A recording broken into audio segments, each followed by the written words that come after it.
20 minutes of nonstop news begins with a return to the classroom for more local students. Today, the School District of Philadelphia announced its next phase in reopening. Thank you for joining us this afternoon. I'm Jacqueline London. And I'm Tracy Davidson. Thousands of local families can now prepare for their kids to return to in-person classes. Today, the school district announced students in 3rd through 5th grade can begin hybrid learning Monday, April 26th.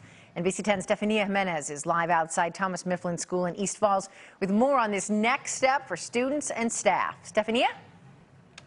Well, that's right. You know, up until now, it's really been the youngest students in the Philadelphia School District that have been allowed into these buildings for in-person learning. We're specifically talking about pre-K through 2nd graders, but that's all going to change because the School District of Philadelphia is officially launching phase 2 of its reopening plan. Plexiglass, hand sanitizing stations. This is what 3rd through 5th graders in Philadelphia public schools will see when they return to in-person classes next month. They're part of phase 2 of the district's reopening plan, which also welcomes students in 6th through 8th grade with complex needs. We refer to our autistic, deaf and hard of hearing, visually impaired, multiple disabilities, and our LSS students.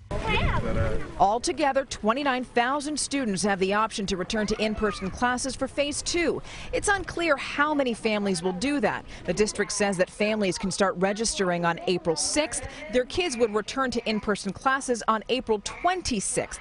But with 11 weeks of school left now, where does that leave the thousands of other students in the district? We're being extremely careful in what groups we're bringing back. And right now the guidance has been the safest way to do this is to start with our elementary schools. As those students await their turn, the School District of Philadelphia says one thing will remain unchanged. Remember the 6-foot social distancing guideline? The school district says that it's keeping students 6 feet apart even if they are wearing masks, even though the CDC recently changed its recommendation saying that elementary school kids could be 3 feet apart as long as they wear